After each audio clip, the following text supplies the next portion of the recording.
आभार प्रकट करता हूं, आपने एक बहुत महत्वपूर्ण विषय उठाने का अवसर दिया है। मैं देवभूमि हिमाचल प्रदेश से आता हूं और हम पहाड़ के लोगों ने अपनी जवानी, कुर्बानी और पानी देश के लिए देने में कहीं कमी नहीं छोड़ी।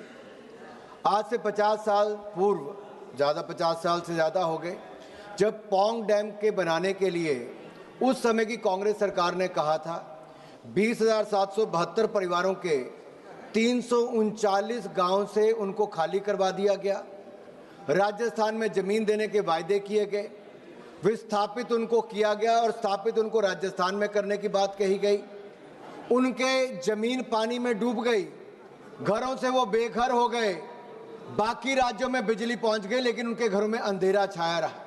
मेरा सवाल आज ये खड़ा होता है, 50 साल से ज़्यादा बीत गए, क्या कसूर था हिमाचल प्रदेश के सबसे बड़े जिला कांगड़ा के लोगों का कि अपने घर परिवार से तो वो बिछड़ गए, जमीनें चली गई, ना उनको जो वायदा किया गया था जमीन देने का राजस्थान में, ना वो जमीन मिल पाई, ना उनके घर बस पाए, ना उनको पैसा मिल पाया। आज भी 6,700 से ज़्यादा परिवार इंतजार कर रहे हैं जमीन मिलने का, स्थापित होने का। उनके 2-2 पीढ़ियां चली गई लेकिन स्थापित नहीं हो पाए।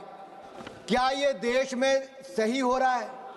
मैंने एक आपके सामने कितनी सरकारें आकर चले गई, मैं भाजपा कांग्रेस की बात नहीं कर रहा, चाहे उस समय कांग्रेस का निर्णय रहा होगा, लेकिन राजस्थान में एक के बाद दूसरी सरकार आकर चली गई। लोग अपनी जेब से पैसा खर्च करते हैं राजस्थान जाके अपनी जमीन को ढूंढने के लिए। कब्जा कर लिया गया है, अधिकारियों के चक्कर काटते हैं, अगली डेट डाल देते हैं। कितनी पीढ़ियों को और इंतजार करना पड़ेगा, कितने वर्ष और इंतजार करना पड़ेगा? मेरे साथ कांगड़ा के सांसद राजीव भारद्वाज जी भी यहां पर हैं। सर, सवाल ये खड़ा होता है कि सुप्रीम कोर्ट ने कई बार इंटरवेंशन कर दी। 1996 की जजमेंट जो प्रदेश पौंग बांध विस्थापित समिति का था, उसमें भी रिहैबिलिटेशन इनकम्प्लीट रही।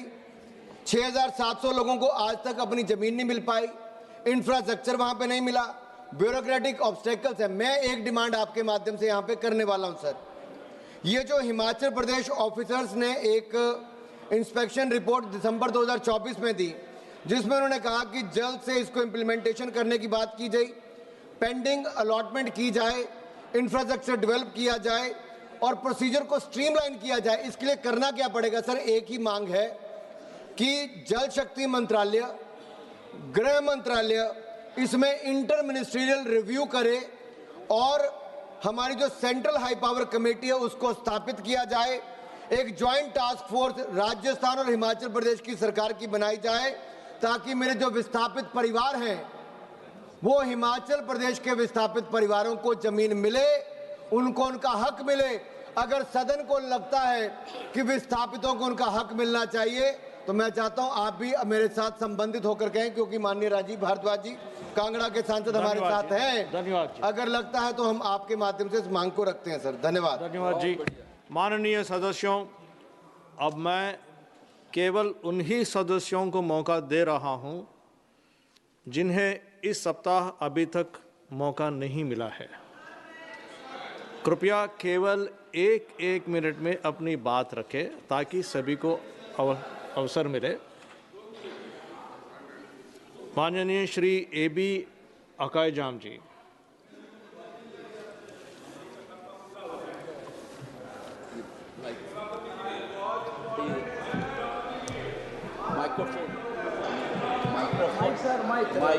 माइक ओके, इसमें आ गया ना।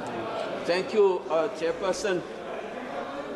मेगी तांग अहुम लिसिंग अनिगा कुलुमदोय दगे हौरखी बेरांग दगे मयुम मैकई लेबम चाहुम खंगदना लांजेनदना लेबा मी लिसिंग कया मा मयुम हंजगे हाइबदा हंजन हन बहोनबगी महुत्ता लेंगाकना सरकारना टियर गैस काप्सनना फुबुदना चाइदना तौबगी फिबम मणिपुरदा लै मसी मखोइबु हंजन हनिंगदेबा मिसगाइडेड मरुइना कुकी कांगु खरनासु हंजन हनबा यारोय हाइबदुगी मतेंग पांगसनबगुम थोकले अखोइना काउरोइदबदी चाही अनि सुजलाबादा ngasi बावदा मराइबक थिदना लेरबा लांजेनरिबे रेचासिंग से सरकार ने मसागी तौफम थोकप मथौदांग पांगथोक्तबदगी थोखिबनी हाइबगी महुत मथक्ता मुक्सु हंजनहनब होनबगी महुत्ता मखोइबु हंजनदनब होनबगी दा मतेंग पांगसनबा थबक तौबगी मम्मी यामना चावना लई मसी यामना लाइबक थिनिंगाइनी.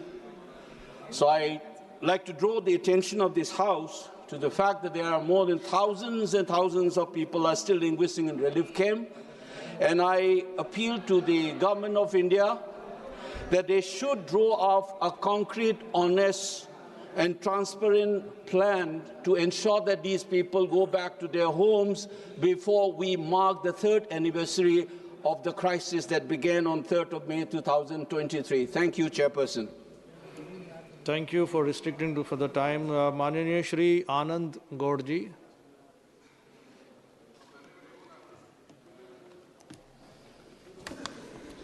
बहुत बहुत धन्यवाद सभापति महोदय.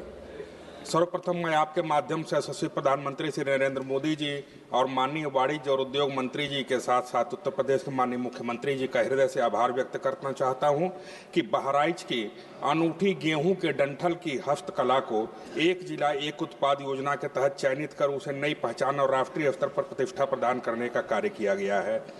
ओडीओपी के माध्यम से बहराइच की विशिष्ट कला न केवल राष्ट्रीय स्तर पर पुनर्जीवित हुई है बल्कि इस निर्णय से स्थानीय कारीगरों का मनोबल बढ़ा है. विशेष रूप से महिला कारीगरों के लिए सम्मानजनक आजीविका के नए अवसर भी खुले हैं. महोदय, अब आवश्यकता है कि इस परंपरागत कला को वैश्विक स्तर पर भी स्थापित किया जाए.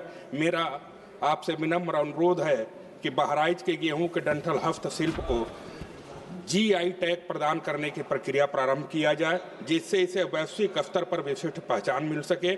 इसके साथ ही उक्त उत्पाद के लिए विशेष निर्यात प्रोत्साहन, अंतर्राष्ट्रीय ब्रांडिंग और ई-कॉमर्स प्लेटफॉर्म से जोड़ने की ठोस पहल की जाए ताकि यह लोक कला लोकल से ग्लोबल की प्रधानमंत्री जी की परिकल्पना का सशक्त उदाहरण बन सके, बहराइच को एक विशिष्ट पहचान मिल सके और इससे जुड़े कारीगरों की आय और सम्मान दोनों में अस्थायी वृद्धि हो. बहुत बहुत धन्यवाद. माननीय श्री निलेश लके. अध्यक्ष सभापती महोदय, मी अतिशय महत्त्वाच्या विषयावर आपलं लक्ष वेधित आहे. अखंड हिंदुस्थानाचे आराध्य दैवत 18 पगड जाती धर्मातील सर्व मायबाप जनतेला घेऊन चालणारा राजा, दूरशासक म्हणून ज्यांची जगात ओळख निर्माण करणारे छत्रपती शिवराय, त्या छत्रपती शिवरायांनी असंख्य गडकोट किल्ले उभे केले आणि त्या गडकोट किल्ल्याच्या परिसरामध्ये जे मंदिर आहेत त्या मंदिर आणि गडकोट किल्ल्यांची आज दुरावस्था आपल्याला पाहायला मिळत आहे.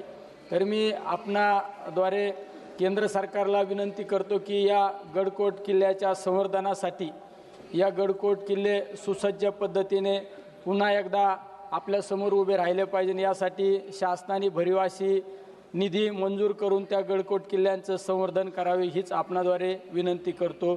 जय शिवराय. गुड.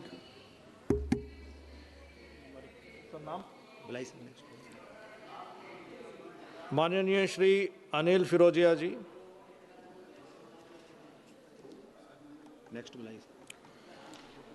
माननीय श्री दिलीप सैकिया जी.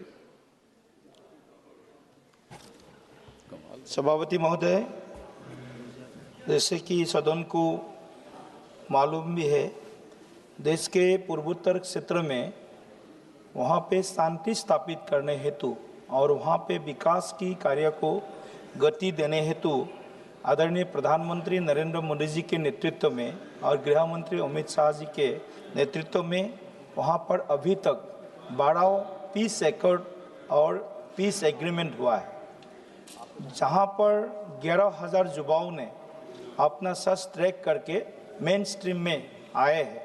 ऐसे जो 12 पीस एकॉर्ड हुआ है और एग्रीमेंट हुआ है उसको 100% वहाँ पर लागू करना, वहाँ पर जो भी विषय है वहाँ पर इम्प्लीमेंटेशन करना, ये मेरा मांग है. और दूसरा है, इस हमारे कॉन्स्टिट्यूएंसी है, यहाँ के अंडर में रंगिया एक जंक्शन है, रंगिया मेरा डिवीज़न ऑफिस भी है, वहाँ पर राजधानी का स्टॉपेज नहीं है. तो राजधानी एक्सप्रेस का स्टॉपेज, हर राजधानी का स्टॉपेज मिले. और जो कोविड पेंडेमिक के बाद से जो भी अभी रेलवे स्टेशन बंद पड़ा हुआ है, स्टेशन मतलब ट्रेन रुकने का, वो पूरा करे, ऐसे मेरा विषय है। धन्यवाद सर, रंगिया में धन्यवाद। विशेष करके। माननीय श्री किशोरी लाल जी।